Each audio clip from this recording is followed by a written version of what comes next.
ஆண்டவரே நம்மளை மன்னிச்சாலும் அந்த மனுஷங்க நம்மளை மன்னிக்கவே மாட்டாங்க. எப்படின்னு கேட்குறீங்கன்னா, நம்ம அதிகமாக நம்ம ஜட்ஜ்மெண்ட் தாங்க பண்ணுறோம். பாஸ்ட் லைஃப்பில் ஏதாவது பார்த்துருப்போம், இல்லை கேள்வி தான் பட்டிருப்போம். அதையே இன்னுமே வச்சுட்டு ஒருத்தவங்கள இவங்க அப்படி தான் அப்படின்னு சொல்லி நம்ம வச்சுருப்போம். ஆனால் அவங்க ஆண்டவர்கிட்ட மன்னிப்பை கேட்டு அவங்க மன்னிப்பை பெற்றுக்கொண்டுருவாங்க. எப்படின்னா 1 யோவான் 1வது அதிகாரம் 9வது வசனத்தில், நம்முடைய பாவங்களை நாம் அறிக்கையிட்டால் பாவங்களை நமக்கு மன்னித்து எல்லா அநியாயத்தையும் நீக்கி நம்மை சுத்திகரிப்பதற்கு அவர் உண்மையும் நீதியும் உள்ளவராக இருக்கிறார். அவரே மன்னிச்சிடாருங்க. நம்ம சர்ச்சுக்கு வரும்போது இந்த பொண்ணு எப்படி இருந்தா தெரியுமா, ஆனால் எப்படி நம்ம இப்போ கையை தூக்கி ஆராதிக்கிறா அப்படின்னு நம்ம சொல்லுவோம். அவங்க பாவம் செஞ்சோம் ஆண்டவர்கிட்ட வராங்களே, அது எவ்வளோ பெரிய நன்மைன்றதை நம்ம பார்க்கணும். இன்னொன்று என்னன்னா, நம்ம கிறிஸ்துவத்துவத்தில் ஆண்டவர் நம்மளுக்கு பாவத்திற்காக தான் வந்திருக்காரு, பாவிகளுக்காக தான் வந்திருக்காரு தவிர ரைச்சியஸ்க்காக வரல. ஃபர்ஸ்ட் ஆஃப் ஆல் நம்ம எல்லாமே பெர்ஃபெக்டும் கிடையாது, எல்லாமே பெர்ஃபெக்ஷன் நோக்கி போயிட்டு இருக்கவங்க தான்.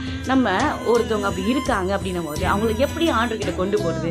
அவங்க சபைக்கு வந்துட்டாங்க, ஆனால் எப்படி இன்னும் ஆண்டவர்கிட்ட அவங்களை கொண்டு போகிறது தான் நம்ம யோசிக்கணும் தவிர இன்னுமே உட்காந்து அவங்க பார்க்குற பார்வையிலும் சரி, மற்றவங்ககிட்ட பேசி எல்லாத்தையும் பொருளி கலக்கி அந்த பொண்ணை ஒரு மாதிரி டம்ப் பண்ணுறதோ, இல்லை அந்த பையனை ஒரு மாதிரி அந்த பார்வையை பார்க்குறதுலையே டம்ப் பண்ணுறதோ அப்படி இல்லாமல் நம்ம தாங்க மாறணும். அதுதான் god's love. So now onwards, let us stop judging and let us start praying. God bless you.